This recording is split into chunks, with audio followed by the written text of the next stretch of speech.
Hey, what's up guys? So in front of me here I have Mark, and I wanted to do a video on this entire day right here, but especially this panic right here.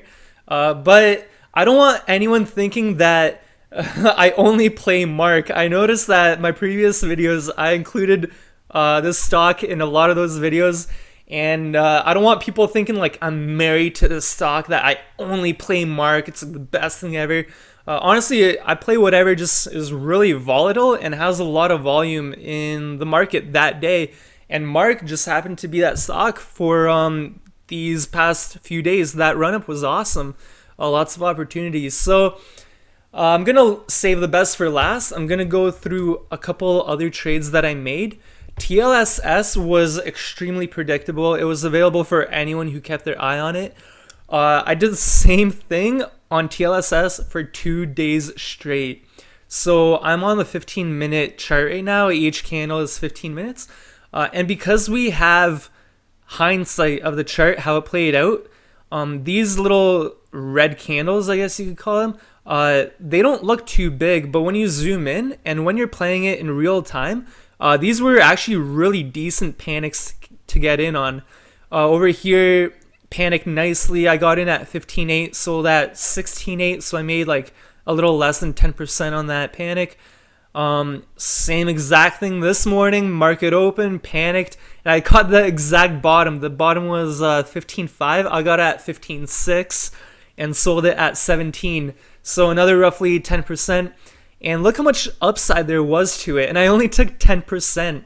But the thing is, I'm not mad at all. Like, my goal in trading is to grow my account safely. Whenever I can see an opportunity where I know I could take safe, predictable profits, that's what I'm gonna do. So guess what? If tomorrow there's a panic, I'm gonna probably get in on it. And if there's a lot of upside, guess what? I'm still probably only gonna take 10% on it. Only because I know that it's up a lot. I just don't know what's gonna happen on it. And again, I just want to trade safely. So that was TLSS, awesome opportunity. RNWK, this was the second green day, lots of volume, and it had news. So I thought it could keep going. I just wanted to see it hold this $2 level right there, this little white line. That $2 level acted as support and resistance on the intraday as well as long term in this area. So I'm like, if it can hold $2 midday, I'm gonna start adding in on partial positions. So long story short, $2 was my risk. I got in at 208 and I had to cut losses at $2 on a partial position, so it wasn't too big. Still a decent trade. I gave it a shot and it didn't work out in my favor, so on to the next one. But Mark, that was a beauty play. So again, tons of volume, awesome run up on breakout. Yeah, so in my opinion, I kind of explained before that I want to trade safely. So for my personal preference, I am not holding overnight on Mark. I don't know what's going to happen. I just know that there's going to be a red day at some point. So how do I know that yesterday wasn't going to be that red day? Or that this day right here wasn't going to be the red day? I just don't know. I'd rather just play it on the intraday, get in on dips. And if it fails, I cut losses quickly. I don't have to wake up to like bad news and the stock is down so much. So right here on the panic, I didn't get in on a panic, but when I saw it started making higher lows, I thought it can maybe break out of this level right here, out of the 340s, 350s. So I had a really good position entry. I had it at about 330, and I was holding it. I just wanted to see it if it can break this 350 area convincingly, and it couldn't do it. So long story short, I exited, took small profits, nothing significant.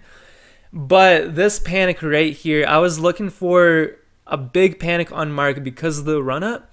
And this is actually interesting because at 310, when it broke the 310 level, a lot of people probably had their stop losses at $3. What are the chances that somebody's going to have their stop loss at $3.13. Like, that's a random number to have a stop loss, right? People like round numbers. So when a lot of people put their stop loss at 3, you get this kind of panic. And I'm gonna show you guys a clip how I played that panic actually. And after that huge run up, I was keeping an eye on it for panic, and we finally got it. The problem is I put my order at 270, and literally 1 or 2 seconds after I got filled at 270, it got halted. So it should open up in maybe another minute or so. I do not have a lot of experience with halts whatsoever, so I'm not aggressive on this at all. I just want to get out, take my profits. Perfect. I got filled at 290. My entry was at exactly 270. Made 20 cents a share on that. So that was how I was able to profit on Mark. I mentioned that I don't have a lot of experience when it comes to halts. The only experience that I have when it comes to halts is when I got caught on the bad side of it. There was a stock that was panicking, got halted, panicking, got halted, and at one point I thought it would be a good idea to buy in because there should be a bounce. But I was dead wrong, and I was stubborn and pretty much took the biggest loss in my trading career at that point. So when I got filled before it got halted on Mark, like all of a sudden I'm like, oh boy, like what's gonna happen here? But I was able to get out, profited decently on that. But earnings are gonna be released for Mark, and as I mentioned before, my goal is to trade safely. My job isn't to try and guess earnings. Like, I want to be able to sleep at night. I'm not trying to get rich off of one lucky guess. I'm trying to build my account based on skill and experience and predictable patterns. So whatever the earnings are, it'll probably do something to the price, and I'm just gonna play it each day as it comes along. I'm not trying to guess whether I should go long or short overnight. Just market open, I'll play what it gives me, and yeah, I'll use my skill, my experience to my advantage. So that was how I was able to trade safe in a crazy market like this.